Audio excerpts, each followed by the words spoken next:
to get help. Do you want to go over a little bit of that, or should we just, because we talked about passing out fainting as part of this.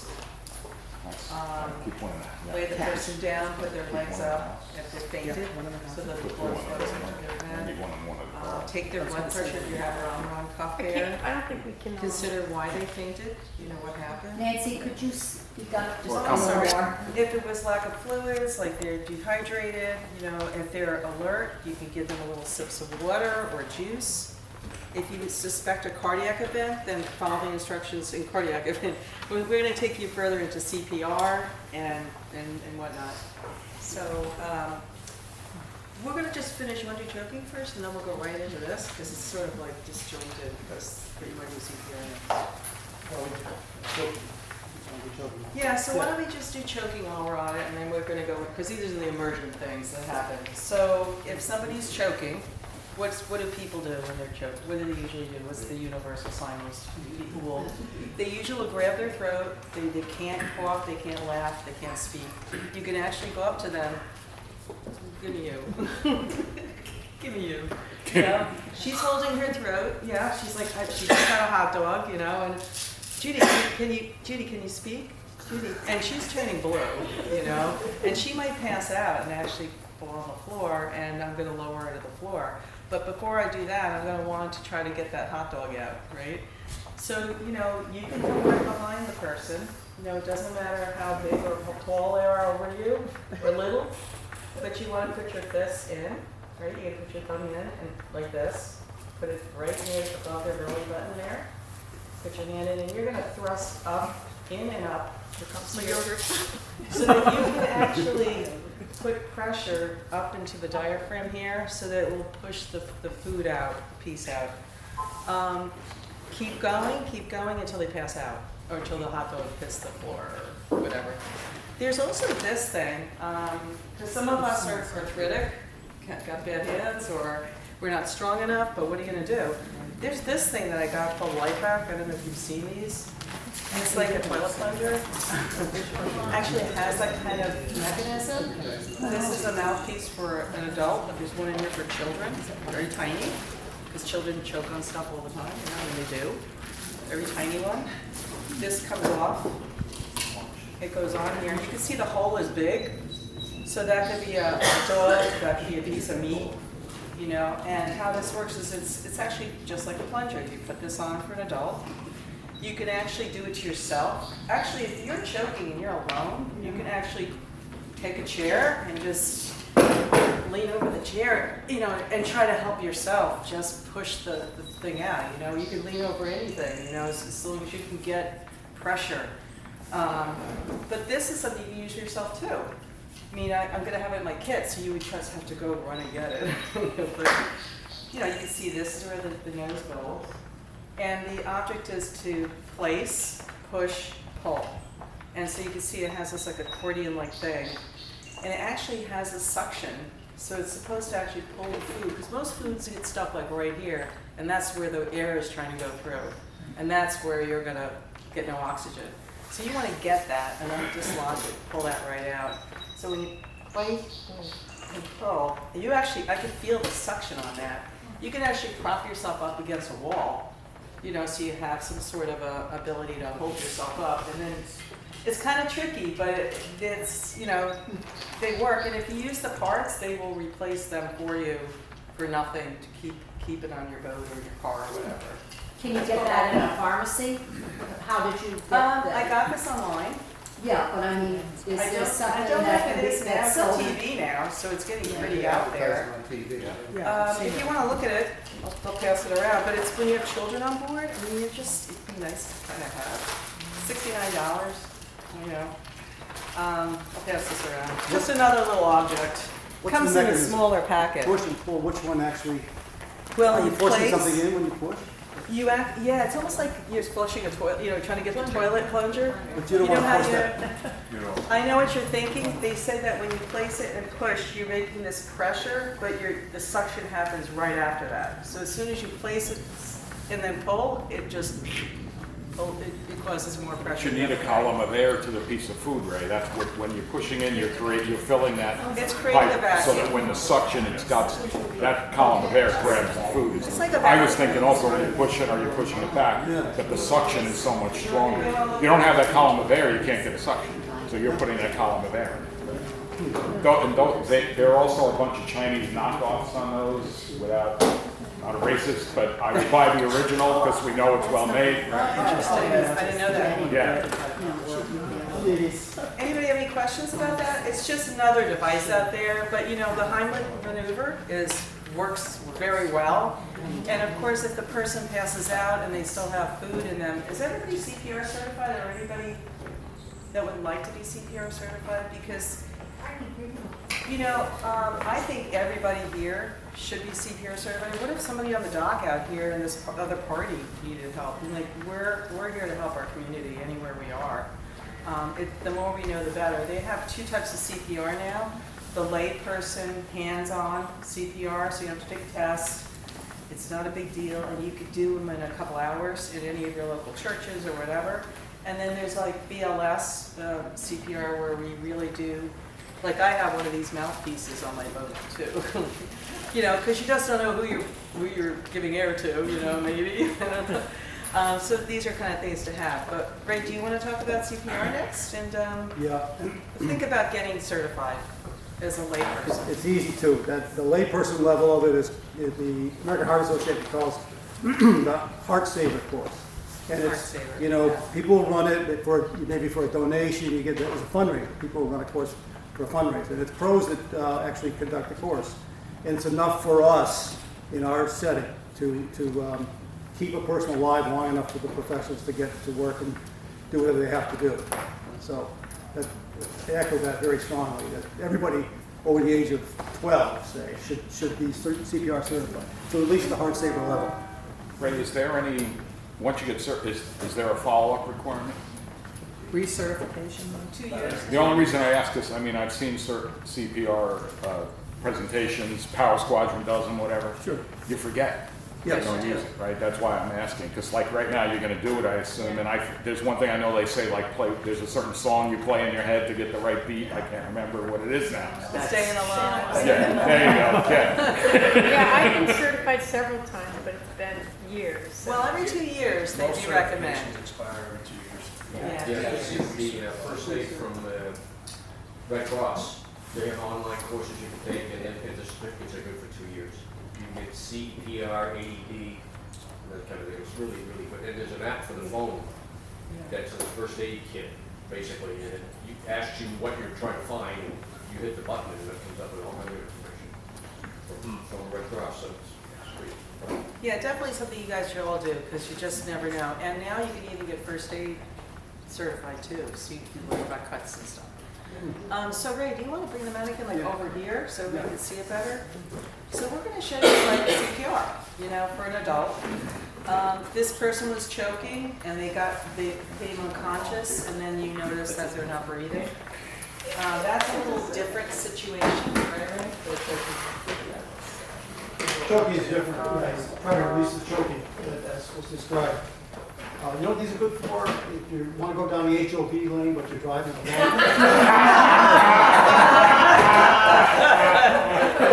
They don't work. You always see something. He is so right, he is so right. Ray, you gotta put a hat on. You gotta put a hat on. You need a little hair. Just a little step. That's funny. Okay. Oh my gosh, that'd be so funny. The doctor's hat. Retired dummy. Thanks a lot, guys. Oh my god, that's funny. Oh, yeah. Former boss. That's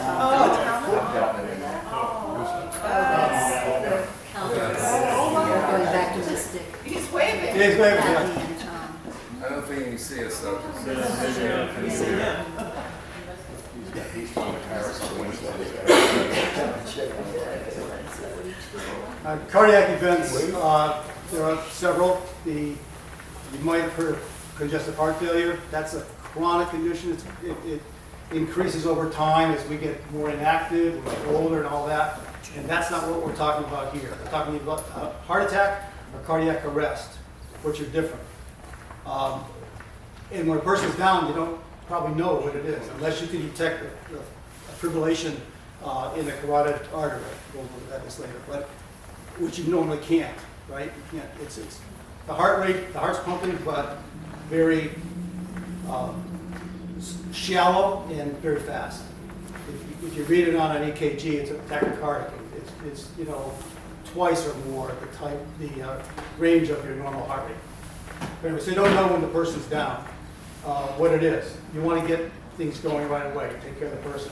The first thing you do is determine if the person is responsive or not. So you try to say, hey, Jim, and maybe something a little more aggressive. You do it with your knuckle, the sternal rub. It's painful if we do it to each other here now. Would somebody do it to Joe, please? I'm gonna say, I like pain. So determine responsiveness. If they're not responsive, then you determine, are they functioning metabolically? You test to see if they're breathing, and you can do the carotid pulse. You don't reach over a patient, but I will in this case to show you. Right next to the trachea, you can feel your pulse. You feel it yourself. Yeah, feel it on yourself. Take your trachea. And always one at a time. Both sides. Yeah, exactly. One And more. sometimes one's You don't want one here. Oh, yeah. There's only two. Okay, and so at the same time, you give a little head tilt and chin lift to straighten the trachea down through there, and you look and listen and you feel if you have any breathing. And so the case we're looking at is no pulse, no breathing, and so you really want to start CPR. CCR, they're calling it these days because it's hands only. We're not worried about the P part, the pulmonary part, yet, anyway. Just so, Rick, yeah. can you have no breathing and the heart running? Yep. Yeah, right. And You can. The other way Because around. again, for the layperson, is the easiest thing for us to listen to breath sounds. Just that we know how to put our ear Yeah. next to the mouth. Yeah. That's step one, Mhm. if you will. Correct. Well, Yeah, you're you can do supposed it to at the same time. rise and pull the chest Yeah, too. either. There's But I the- mean, as opposed to determining, especially in the heat of battle, you may not be able to. In other words, once you see there's no breathing, should you go forward? I guess is what my question is. Well, you probably don't want to 10 give, seconds and you really look at the person, right? but I mean, what Joe's asking is, if you don't tell whether or not there's pulse, do you Right. start with the compressions, right? That's what I'm asking. Yes. Well, you never breathe, okay, the other way around, you never give ventilations if there's breathing. But can you give compressions if there is in fact a heart pulse? I believe you do rescue breathing at that point. You can do rescue breathing, but if their pulse their heart rate might be really shallow, and you can assist them with. Or they could be in a really weird rhythm, and so it's not, Yeah. Yeah. they've got a weak pulse, or it's really not producing enough to circulate. So the other really important thing, I know, I'm sorry to interrupt you, Sorry. but there goes the AED. You know, if you know somebody and, you know, you come on somebody, well, go ahead, Graham, take it. It's yours. You know, get somebody to go for help. Go get an AED, you know. while Once you you're- determine they're unresponsive and they need attention, then you say, okay, you, Rick, call 911 or call Channel 16. Right? Get somebody, the EMS rolling, get that rolling right away. Because you know they're in a state where they're going to eventually have to be treated professionally again in the hospital. And to give the chest compressions, you give at the nipple line, and you want to compress, if you read about it, you'll say, this person's so much, inch and a half to 2 inches or so on. Just as a good rule of thumb, is 1/3 of the chest height. So you want to depress this about 1/3 of what the chest height is, relaxed. And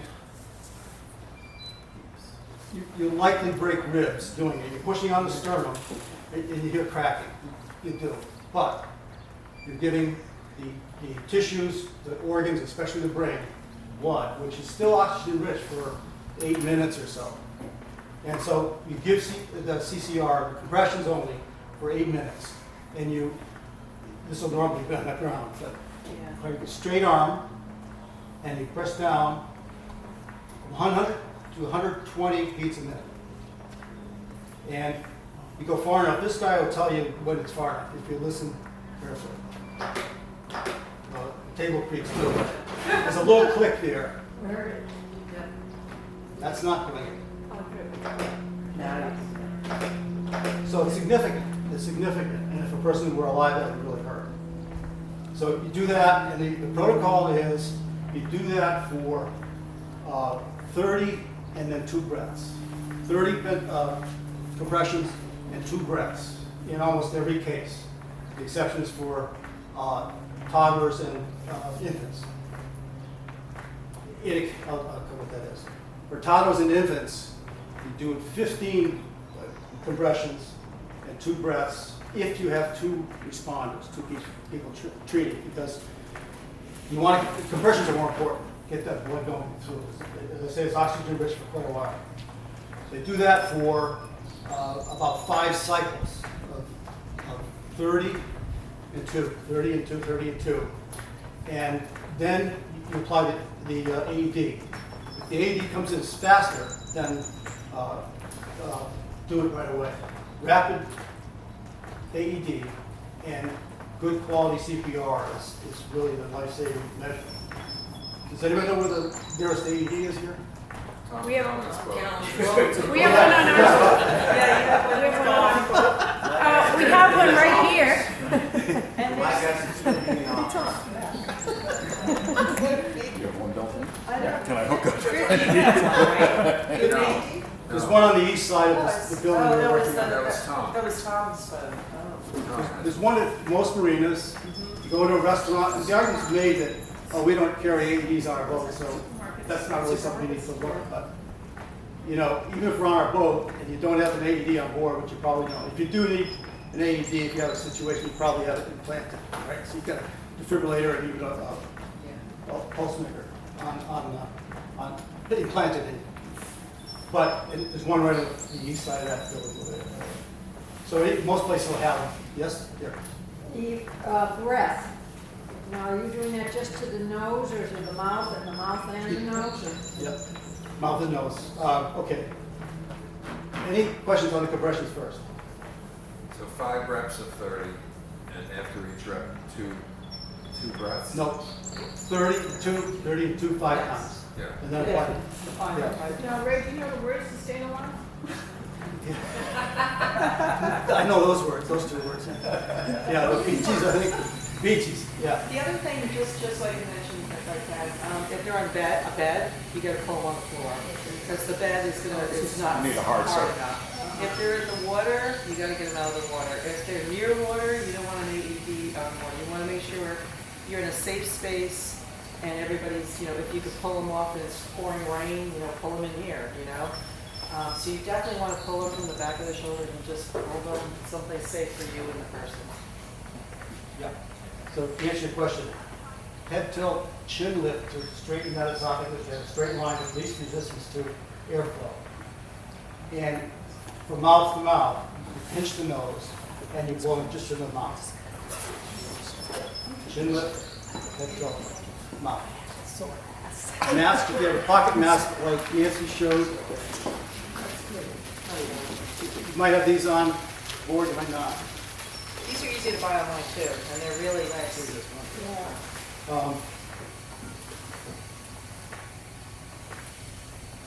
Actually, there's a clip on your belt. I don't know why. You can wear them. Big dual belt.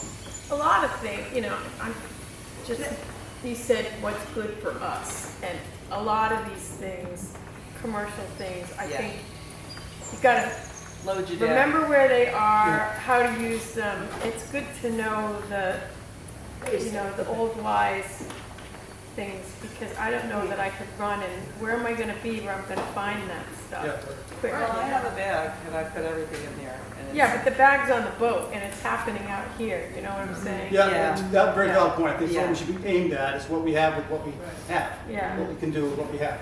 Now, this though, just to cover this, this goes over in this fashion, the nose and mouth. I'm just doing the head to chin level. And you can blow right into here and you're protected. You've got the barrier between you and the patient, the person. And this will accept oxygen too. So if you have oxygen, not on board, put the tube right in here, and you blow in, very enriched oxygen air will go in. That's, it's much more effective that way. If you're at a restaurant or you're having lunch or what have you, you don't have that, you don't know the person, and really don't want to get icky about kissing somebody you haven't known. Take a Ziploc bag, you know, punch a hole in it, and there's your barrier. That two-way barrier, you don't want to have, because you can get vomiting on a court or something like that too. You don't want to have any vomit for yourself, right? So there's your sanitary barrier. You know, I mentioned something, that person that was choking and then they're on the ground, you're not gonna get any air in there until the hot dog in your throat. So that's why you kinda like wanna learn the CPR thing, because there's other little scenarios, like if the person's choking and then they become unconscious, you're not gonna get anywhere unless you get that hot dog out. That's the first. And that would be the first thing. So you have to, if you've seen the person and you've tried to do Heimlich and now they're on the ground, you already know what's going on. It's not like you came upon them. And actually, even if you came upon them and they did choke and they're on the ground and you didn't know they were choked and became unconscious, you can actually find out that there's something blocking the airway because you can't get air. Belly You're like, won't rise okay. if you're putting air in. That's right. So you're gonna say I can't get air in, so you That's know how you there's check, something there. getting air in there, so when you blow in the So chest. it really helps you get the Right. smoke. If it doesn't, you can do the finger sweep and try to get something out of the throat. If it's blocked. I don't think they let you finger sweep anymore, right? Not blind, but you might be able to see it. If you see it. If you see it. Yeah. If you tilt that, I'm sorry. No, please. I'm not a doctor or anything, but at the No, faculty, no. I'm trained in CPR because that's what we have to do. But, Yes. so when you come across somebody that you don't know, and it's just where, it's okay to position is tilt the chin. If you blow in and it doesn't, if you don't see the chest rise, go ahead and reset it again because it's possible that the airway is not open. So don't be surprised if the first time you do it, you don't see the chest rise or belly rise or something. So it's okay to redo it, reposition, and go from there. So Ray, where's the split between layperson CPR and what's the other category you guys called it when you're trained? Not a paramedic, but you guys who have some, nurses or doctors. Yeah. Hands-only CPR is now called CCR, Okay. Cardiocerebral resuscitation, rather than the P. The P's gone, the pulmonary's All gone. right. Isn't the CCR what they recommend just for Joe who's not a medical guy? Right. Yeah. Right. But if you and Marge, one of you has a problem, the other wants to treat, you're not restrained from kissing each other. Going right? further. So, It depends.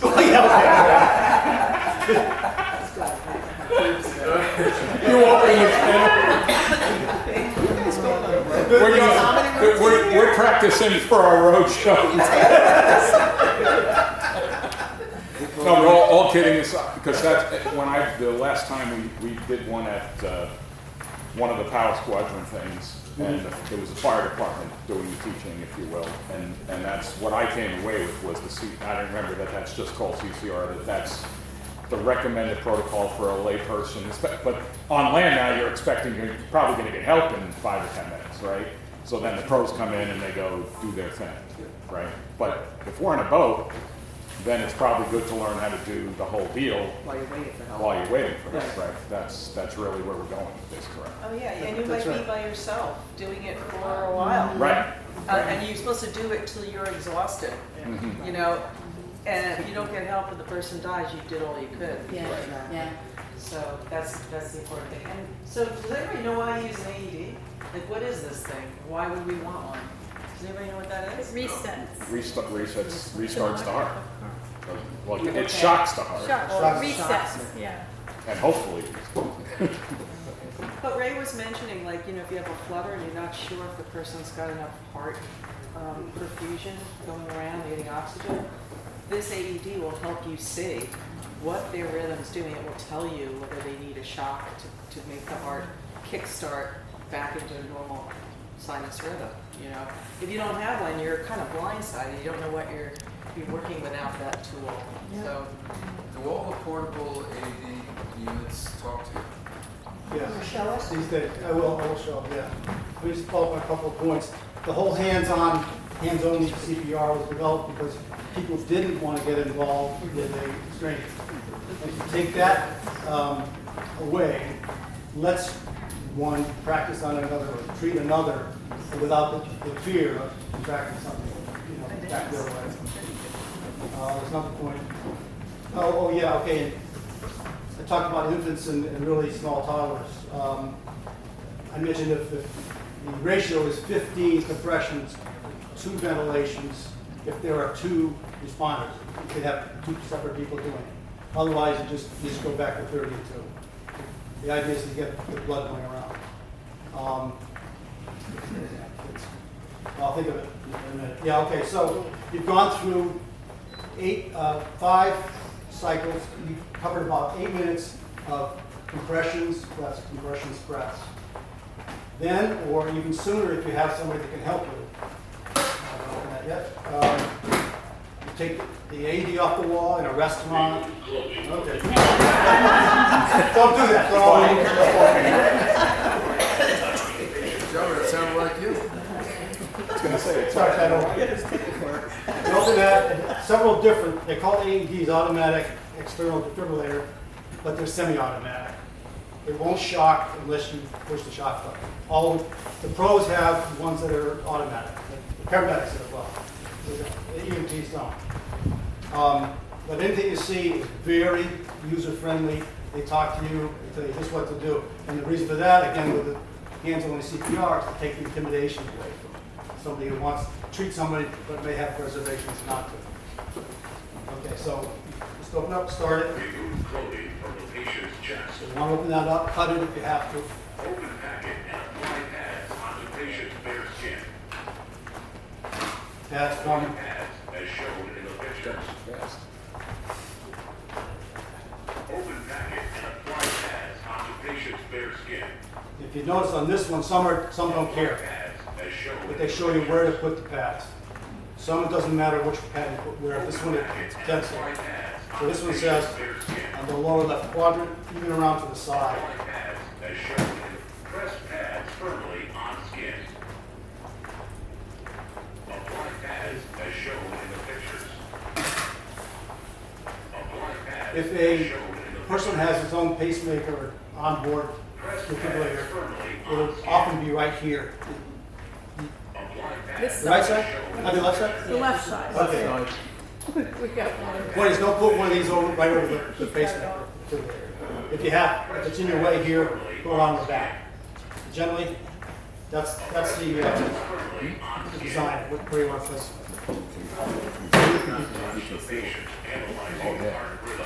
That statement is very important. Stay away from the patient. It's looking at the patient's electrical activity, heart electrical activity. If you're touching the patient, use yours and conflict it. Did you press the start button or anything? It just did it. It just did it, and I'll try to catch up with it real quickly. It determined that a shock was not advised for some reason. It's either hit the ticking, that's the right rate. 30, give 2 breaths. 2 breaths. And they're about 5 or 6 seconds apart. And what we want to make sure is the belly doesn't start to distend, rise.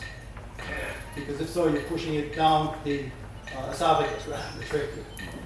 And stuff will come back. So it takes you through this, and then this is boring right now. Because see, now there's the second cycle, and I think this will go through, it's at least 3. It's analyzing, supposedly analyzing now. You already said, but it's probably said shock not advised. So you want to clear, nobody wants to be near the person because they're going to be electrically shocked. So you just say clear, everybody back up, you know. So it's even counting for you, It does, it gives you the time. so you know the rhythm. You know the rhythm. This is the shock button when we get to that point. Very important point, is you don't touch them and you make sure they're reasonably dry. If you pull them out of the water, reasonably dry.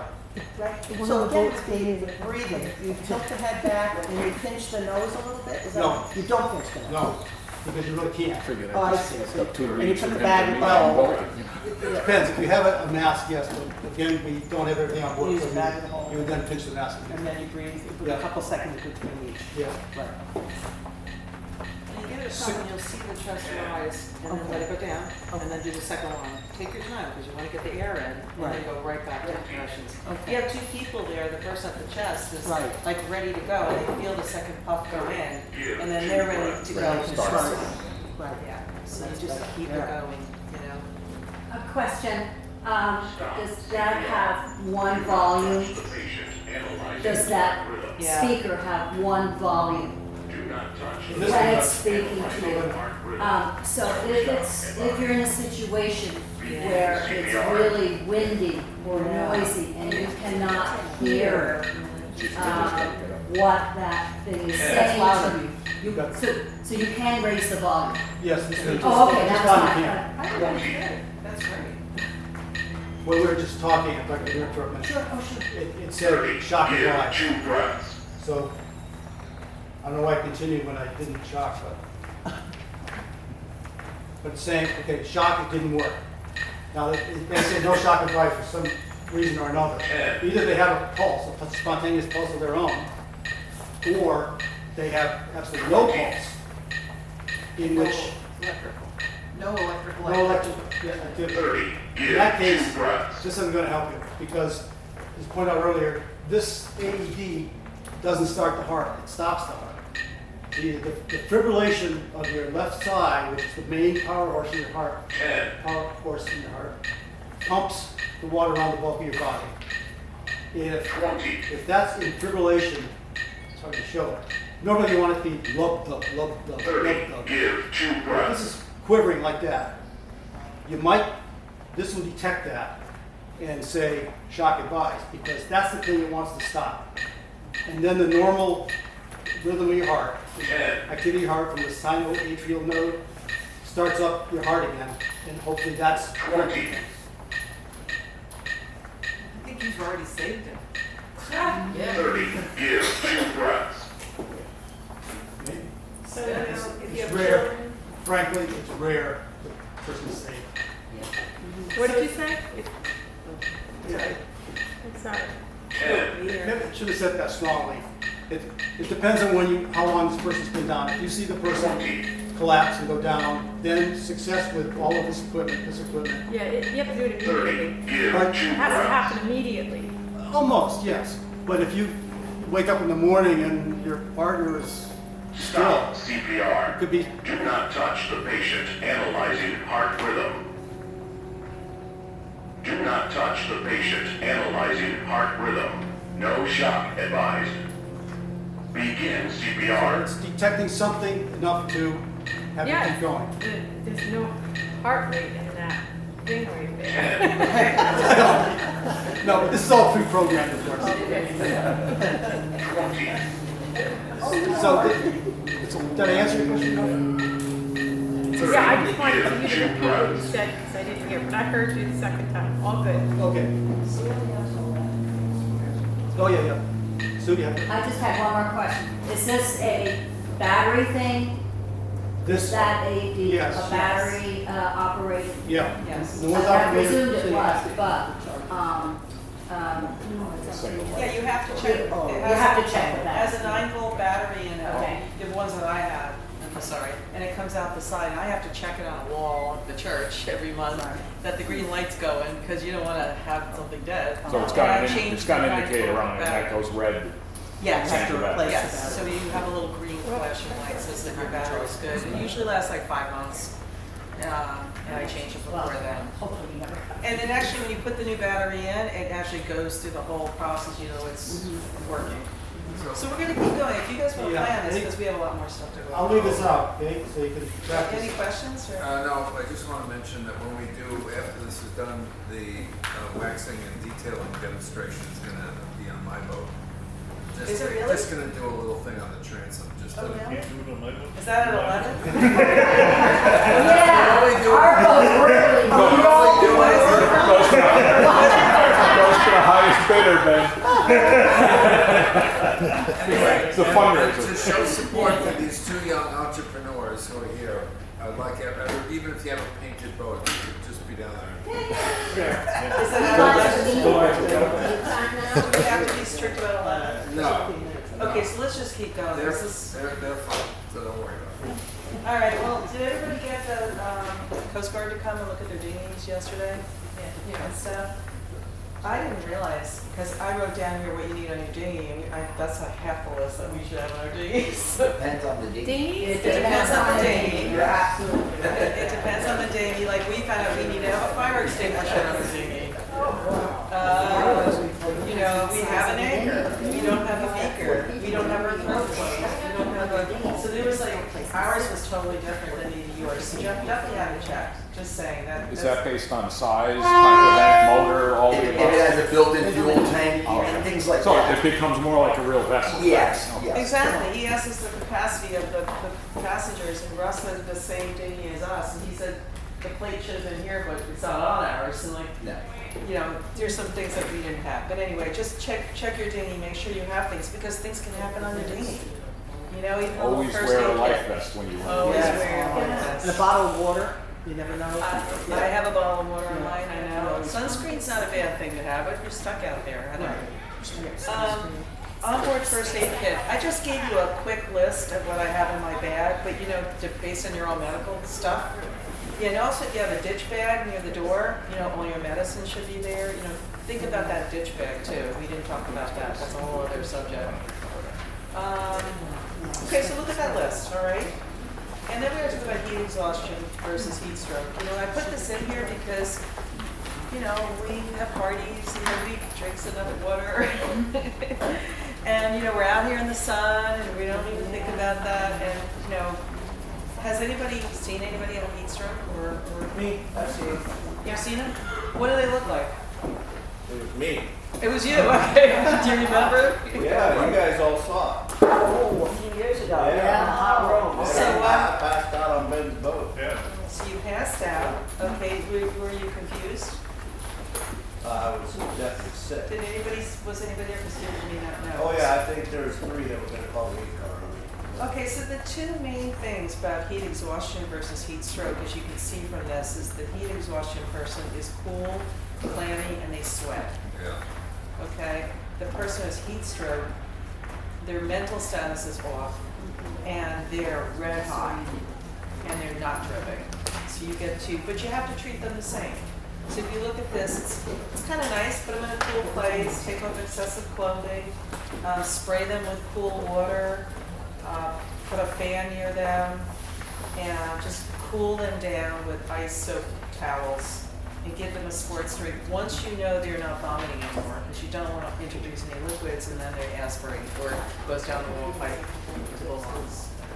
Okay, so take a look at this. This is a really nice thing to, and you know, by looking at the left to the right, you can say, oh, I know what they've got now. So if they land up in the hospital, you'll be able to describe to the doctor when this happened and what's going on and what you did. Although it's the same treatment, at least you know what the diagnosis is to some degree. Any questions about that? Heat stroke is a life-critical situation. So, Okay, everybody? Yeah, so don't get yourself in that place too. You know, you can, some of these are preventable for sure. Do you want to go over stroke? Right, you know, the American Heart Association, billboards all over the place, and huge campaigns to campaign what you should look for as far as signs. But sort of the new mnemonic to remember is called Be Fast, and B has been added to describe symptoms like balance, equilibrium. You feel like you've got the spins or vertigo, and that's usually a sign that you could have something going on in the back of your brain. Which is something that they've added because it's really a more complete picture. Certainly any visual change, people describe vision loss, blurry vision, broken lines, I feel like a window shade's coming down. It's all degrees of potential stroke, but certainly any visual aberration, anything that's sort of weird and out of the ordinary could be a sign of stroke. Excuse me, just one question. Check if one arm is weak, how do you? Yeah, so you could, it's simple, just hold your arms up, like you're holding a tray.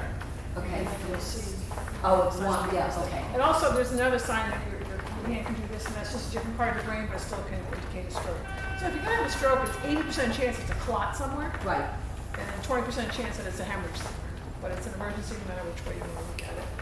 Certainly slurred speech, inability to find words for a prolonged period of time, speech arrest, any of those things are all, I know.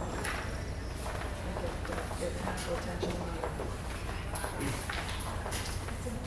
Okay, so that's nice, it's mnemonic. Again, look at it before the season starts, just kind of do that. The next one's on heart attack, and we're in the age group, we think that, hey, but we're more likely than the 30-year-old on our boat, Although they've been having trouble too lately, haven't they? But a lot of younger kids. So Ray, would you like to quick go over common heart attack warning signs? Although it's pretty clear, you guys. Can you just read it to them? Yeah, just read that. Yeah, so when you pain or discomfort in the chest, people complain that it's like a crushing, like they feel like an elephant's on their chest, it's just so much pressure. And that's kind of more of a symptom a man has. Women don't necessarily get that. They get like my tooth hurts, my jaw hurts, the back of their neck hurts. They may have indigestion or vomiting, abdominal pain or nausea. But men get that squeezing, sweating more than the women we're seeing. Is that true? And more radiation. Something's going down the arm. You just feel this like funny feeling, and it's all this. It's all that whole heart side. Shortness of breath, shoulder pain, back pain, nausea, vomiting, but it's really those things that women are more GI, stomach, and men are more heart, chest. Okay? And then the last thing we're going to go over is drowning. Has anybody ever seen anybody drowning? Okay, we watch the movies and you go, help, help, and you see the person doing this. People drowning don't do that. No. They're extremely, and I did not know this until I looked this up. And I love this mnemonic, flip, float, follow. My brother-in-law was on a riptide way out. It took him way out, and he was waving his arms at his wife, but he was just waving to him. And he didn't drown, but he finally realized he had to try to go over and just float out of it, and it took him down, way down the beach, Atlantic Beach, when they found him, but he was alive. But if you can see from the picture, a person's trying to get air and they're doing this, and they're not going to talk because they're trying to keep the air for just breathing, just surviving. And don't panic, because it could happen to us with a riptide. You have to know to turn yourself over and just keep your head above the water. And the person could be drowning 5 feet from you, and you don't even know it if you don't look and see. So it's really important, like when the Coast Guard came, do we have a flotation device to throw to somebody? And you got to be ready to help that person. And if you're a good swimmer, you can jump in and help them. It's not recommended. But not Not recommended. recommended. No. Yeah. Because a drowning person will try to climb. And you, yes, Yeah. exactly. That's when you need to throw them something. Yeah. Well, Try to keep anything between you and the victim. Good point. That's a good point. It says if you were a trained and confident swimmer, dive in. Well, if you're lifeguard trained. Well, But if you're a trained Yeah. swimmer, some people are strong swimmers. Like he's like a really strong swimmer, and but I would be climbing his head. But that's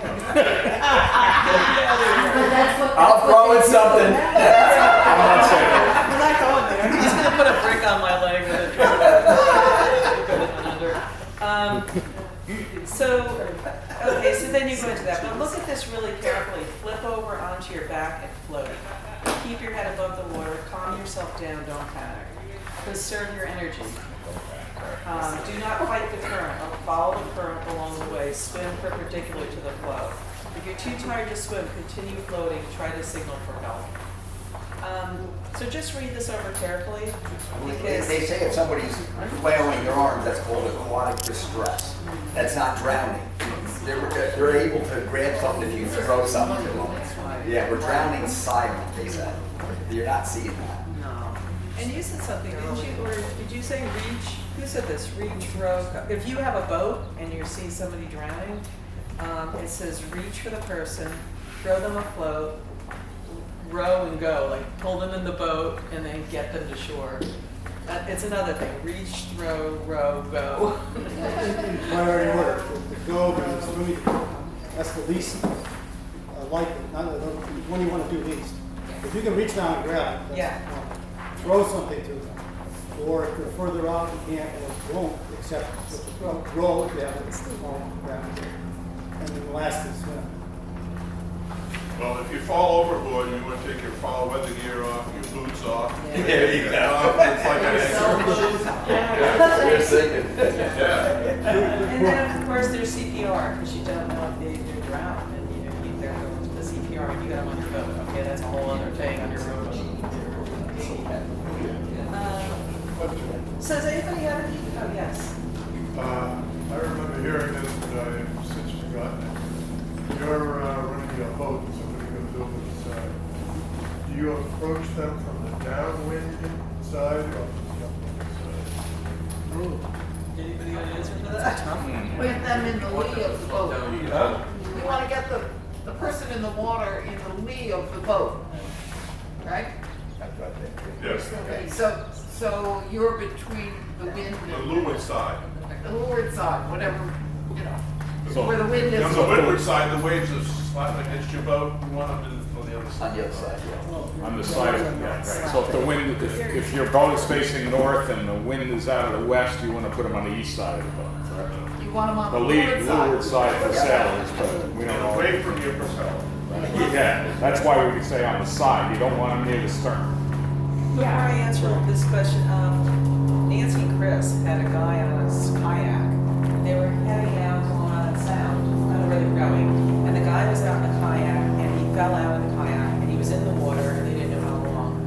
And he was holding on to the side of the kayak. Very big guy too. He was like 300 pounds, Yeah. and he was shivering, and they called Mayday, and they got him on the boat. And that's another thing they had was one of those blankets, those thermal blankets. The aluminum foil looking Aluminum one. ones.